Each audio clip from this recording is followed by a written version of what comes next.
Hello, welcome to our Procrastination Later Stops Now, a practical guide to taking action in workshop. For our agenda today, we are going to talk about understanding why we procrastinate, identifying our personal patterns of delay, learn science-backed strategies to boost motivation, and build simple, sustainable habits for consistent action.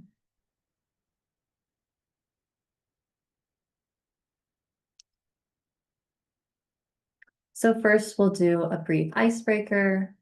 Drop in the chat what's one thing that you think you've been putting off so far this semester. I'll give you a second to do that.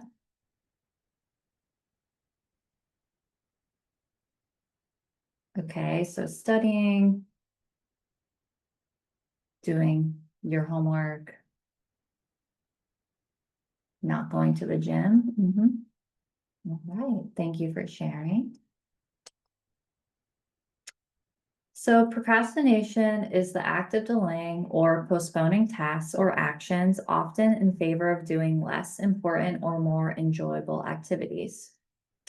So a lot of times when we procrastinate, it's kind of a cycle, right? So maybe we have thoughts or reminders about an upcoming task or deadline. And then usually when we have those thoughts or reminders, we have a negative emotional response. So sometimes that could be stress, worry, fear, guilt, frustration. And obviously those aren't fun things to feel.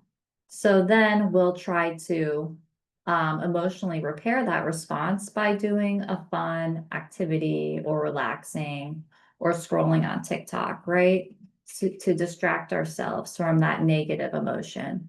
And then it's just kind of like a cycle, right? Because then we'll think about the deadline or task again, and then we'll stress again just to feel that negative response. And then we'll want to ignore the negative response by doing something fun instead of doing what we need to do and not like procrastinating. So it's just a cycle, as you can see.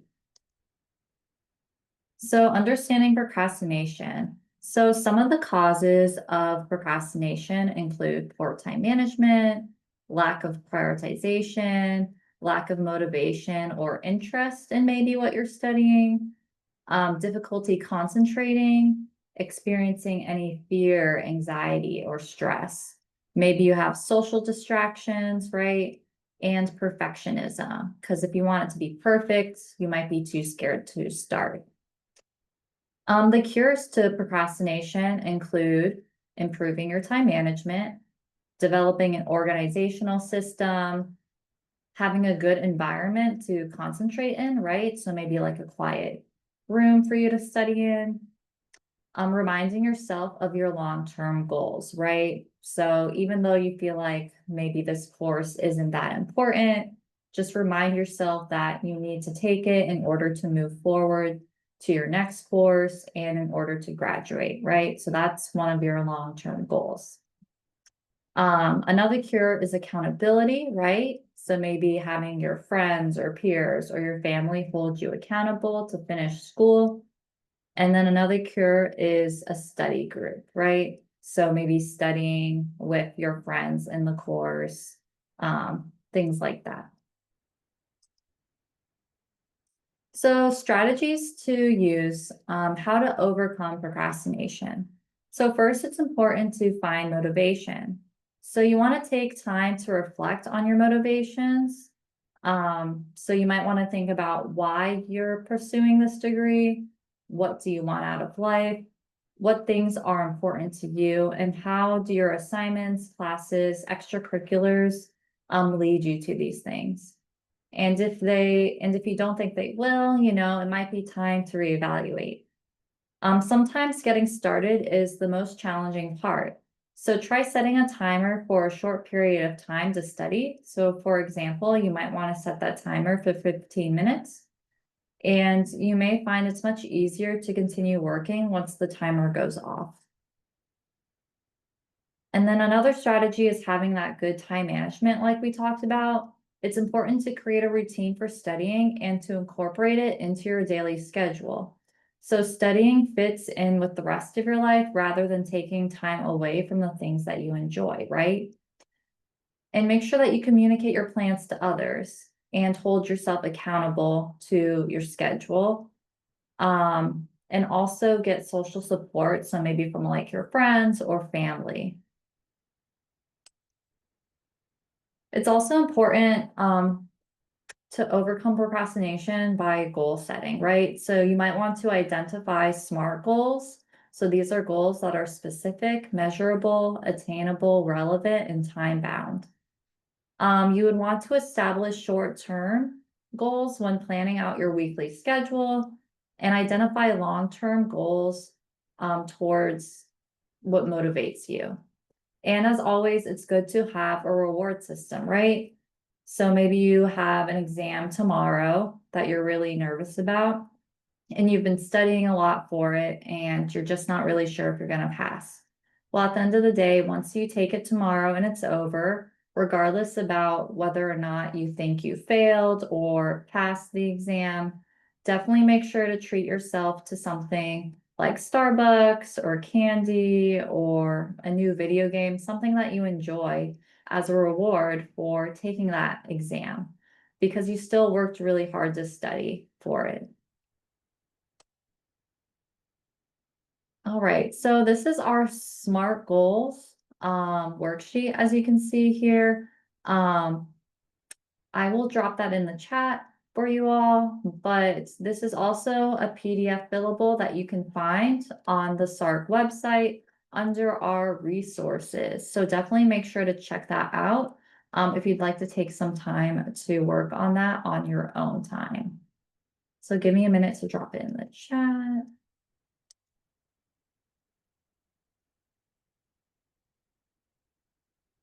All righty. So we'll talk about the 5-minute rule now. The 5-minute rule for procrastination is a technique where you commit to working on a dreaded task for just 5 minutes. The goal is to overcome the initial inertia and to make it not feel as daunting with understanding that you can stop after the timer is up. So in most cases, people find that once they begin, they are already engaged and continue working past the 5-minute mark. So how it works. Instead of focusing on the entire overwhelming task, you only commit to a very small, manageable amount of time. The hardest part of any task is often starting. The 5-minute rule helps you push through this initial resistance. Once you've started and made some progress, momentum often carries you forward, making it easier to continue working. It also gives you permission to stop if the task is truly horrible, but by making that promise, you're also more likely to keep going. So how to use it? Choose a specific task. Make sure that you're clear about what you'll work on. So for example, write the first paragraph of the report or tidy your desk rather than a vague goal. Set a timer. Use a timer for exactly 5 minutes and remind yourself that you can stop once it goes off. Focus and start. Put all your focus on the task for just those 5 minutes. Avoid perfectionism and simply make progress. Then decide what's next. When the timer goes off, decide if you want to stop or continue. Chances are you'll be motivated to keep going. All right, so now we'll talk about implementation intention for procrastination. So first, you want to identify what triggers your procrastination, right? And then it's important to formulate your plan. You'll want to start with an if statement. This is the trigger you identified, and end with the then statement. So write it down. Keep your implementation intentions written down where you can see them, like on a sticky note on your computer or a list on your desk. So for example, if I say to myself, I don't feel like it now, then I will just get started on the task for 5 minutes. And this is just an example here. So why this works, it creates a roadmap, it reduces friction, and acts as a mental shortcut. So this is a brief activity for you all to do on your own. Take about, mm, yeah, take about like 2 minutes and write down 3 personal or observed triggers for procrastination. So, for example, that could be TikTok, and write down when, where, and why do you usually delay. Yeah, so take 2 minutes to do that, and then we'll come back to this.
Alrighty, so I hope you all were able to write down some triggers for your procrastination and write down like when, where, and why do you usually delay.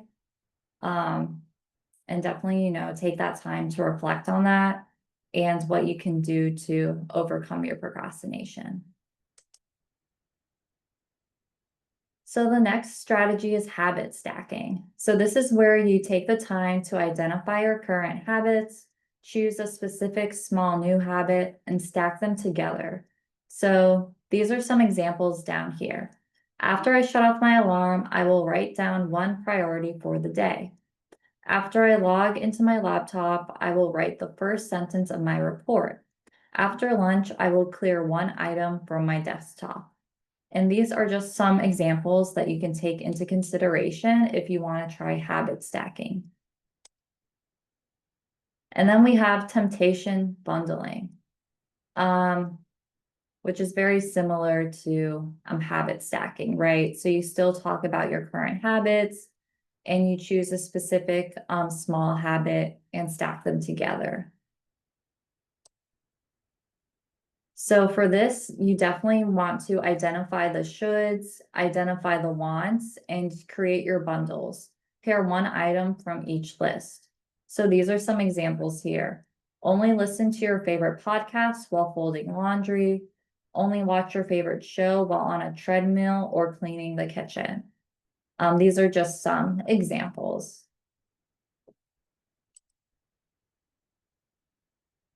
Stick to the rule, be consistent, and be realistic. Alrighty, so this is another activity in our workshop. Very brief, but definitely take the time to build a tiny habit plan. So this is just an example for a tiny habit plan that you can look at for reference.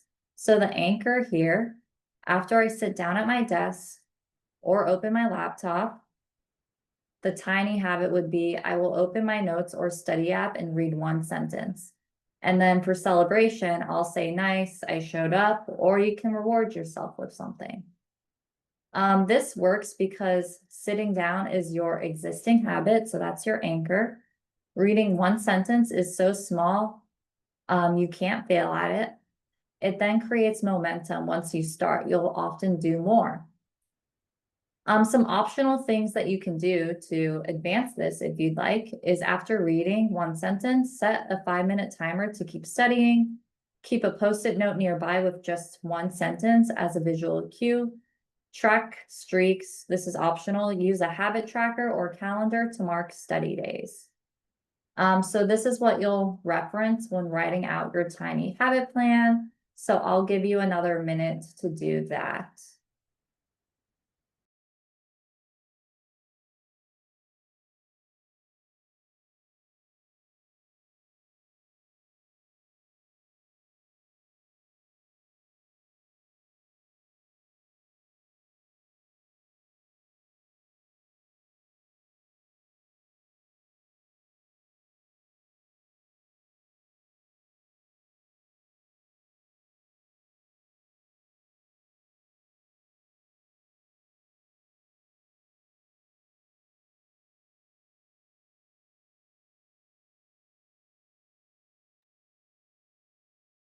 All right.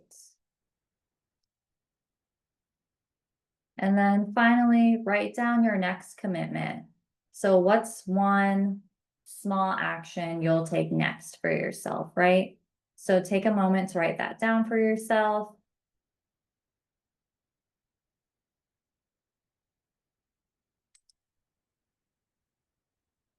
All right, and we are at the end of our presentation.